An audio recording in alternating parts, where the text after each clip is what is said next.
Al-Quran, tapi bukan Quran yang palsu. Kami akan berpegang teguh pada hadis, bukan hadis yang palsu. Pun kami akan mencintai dan mengikuti ahlul bait, bukan ahlul bait yang selesai. Indikator hadis itu sahih ada. Tanda-tanda hadis itu palsu ada. Pun tanda-tanda ahlul bait palsu ada. Nabi SAW beliau memesan kepada umatnya dua hal. Ma in tamassaktum bihima lan tadillu ba'di. Semenjak kamu masih berpegang dengan dua hal ini, kamu nggak akan sesat, nggak keliru. Kitabullah wa itrati, Al-Quran dan keluarga Nabi Muhammad SAW. Habaib maksudnya.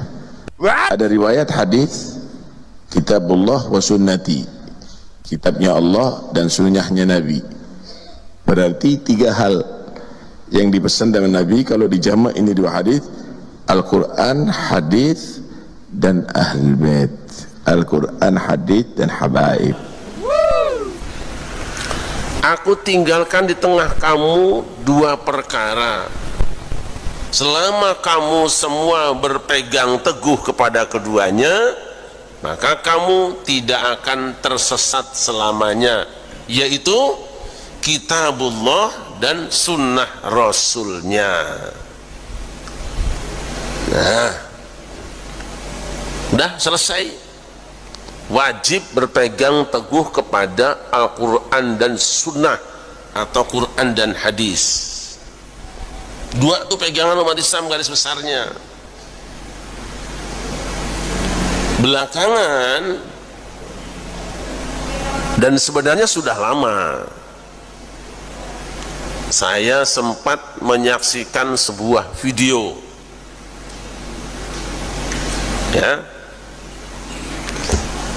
yang seakan-akan menafikan kewajiban berpegang teguh pada as-sunnah. Karena apa? Ada hadis yang redaksinya sama dengan yang tadi, tapi ujungnya berbeda.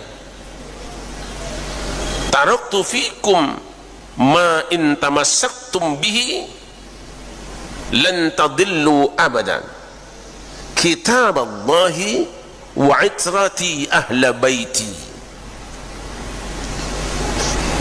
Aku tinggalkan di tengah kamu sesuatu yang jika kamu berpegang teguh kepadanya, kamu tidak akan tersesat selamanya, yaitu Kitabullah dan itrahku, keluargaku. Yang benar ini. Sunnah itu adalah ucapan Rasulullah, perbuatan Rasulullah, ketetapan Rasulullah, berkenaan dengan segala sesuatu dengan Rasulullah. Itu banyak laporan. Tapi kita baru akan mengamalkan sunnah jika hadis atau sunnah itu sahihah, sahih. Nah, untuk sahih ada persyaratannya. Itu laporan tentang Nabi itu jutaan jumlahnya dulu itu. Banyak sekali. Rasul bersabda, Rasul melakukan ini, Rasul melarang anu, ramai sekali. Termasuk hadis terong, siapa yang makan terong, ada itu. Tapi para ulama kan kemudian memastikan, harus dipastikan bahwa ini hadis itu sahih, benar-benar Rasul mengucapkannya. Dibuatlah metodenya, diteliti mulai rawinya, matannya, kemudian isnadnya, diteliti. Satu hadis itu dibaca, diteliti, ditelusuri semua. Kamu dengar dari siapa? Dari Ustadz Hamdi. Terus kamu dari siapa? Dari Haji Mahali. Diteliti.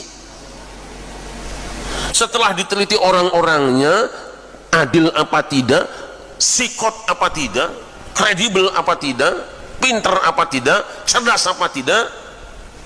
Karena kadang-kadang orang ada hafalannya campur aduk, kan? Selesai itu teksnya, apakah teksnya itu menyalahi Quran apa tidak? Apa teksnya itu cacat apa tidak?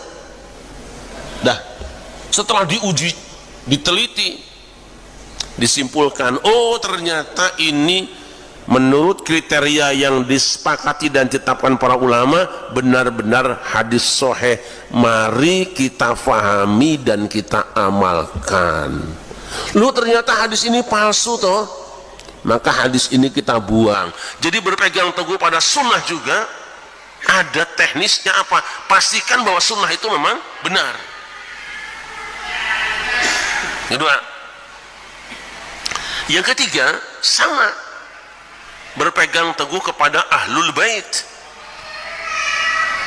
atau mengikuti ahlul bait, mahabbah ahlul bait.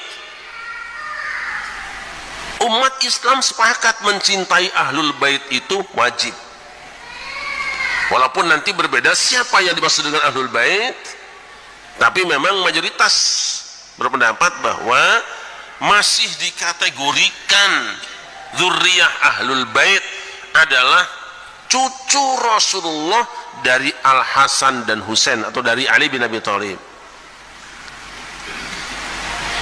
Tapi apakah setiap orang yang melaporkan bahwa ini cucu Rasulullah itu diterima? Tidak, harus diteliti dulu. Ya kayak hadis tadi itu, teliti dulu. Karena apa? Lalu kalau semua orang ngaku diterima, ya rusak. Asal hidungnya mancung, badannya jangkung, gitu kan. Ada. Lalu ngaku cucu Rasul, cintai saya wajib. Diteliti. Ya. Sejarah mencatat banyak orang yang menisbatkan kepada Rasulullah tapi bukan. Ya memang karena kita selama ini tertidur pulas, jinak bobokan, dan pikiran kita itu kalau cucu Rasul itu mesti pakai udeng-udeng itu cukup cirinya. Tidak ingat bahwa di Timur Tengah itu udeng-udeng itu bukan spesial cucu Rasul. Gitu. Lalu ketika ada orang yang mencoba menganalisa nasab silsilah seseorang, itu kita nolaknya pakai udeng-udeng. Dia kan pakai udeng-udeng, dia ngajinya selawatnya bagus. Bukan itu masalahnya. Benar kata orang, supaya kita tidak salah mencintai. Rasul perintahkan mencintai ahlul bait, kita punya cinta akan kita tumpahkan ke dia. Tapi pastikan bahwa pengakuannya benar. Gitu loh. Nah terus para ulama juga mengambil kriteria. Ya, pastikan. Ketika ada pendapat bahwa ini adalah mazhab ahlul bait, kita teliti. Apakah benar seperti itu fikihnya ahlul bait? Kita teliti, tidak apa-apa, boleh. Penisbatan pendapat itu kepada ahlul bait benar apa tidak, itu penting. Nah itu sebenarnya sebab kita tidak mau baca Quran tapi Quran palsu, kita tidak mau mengamalkan hadis, hadis palsu, pun kita tidak mau mencintai ahlul bait tapi ahlul bait itu masalahnya. Yang tahu ini benar apa tidak ada ahlinya semua. Nah kita orang awam nggak usah ikut campur lah. Saya campur. Ada dewek-dewek al ini. Saya tidak percaya dengan ini, ya diskusi. Ya? Gak mungkin lah masa firman Allah kayak gini, tekor ini. Diskusi kepada ahlinya. Hadis ini gak mungkin doif, ini pasti sahih. Real. Ini sisanya pasti benar. Ayo diskusi. Debat terbuka kalau perlu. Itu seperti itu. Jadi jangan pertentangkan antara sunnah dengan ahlul bait. Tidak ada pertentangan.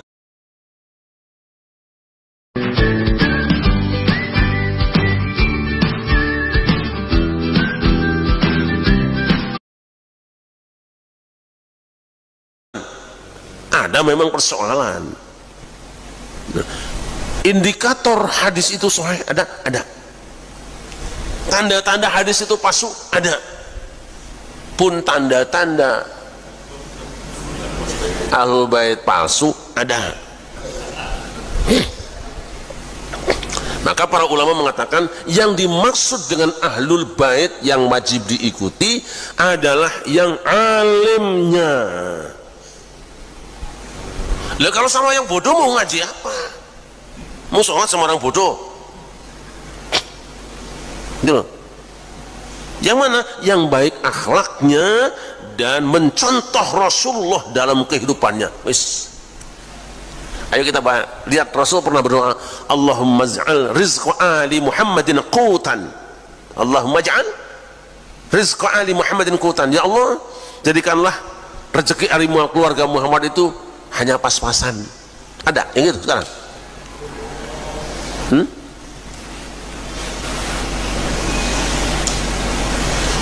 Keluarga Muhammad itu dalam doa Nabi ini doakan, ya Allah, aku mohon rezeki keluargaku itu pas-pasan saja, qutan kafafan.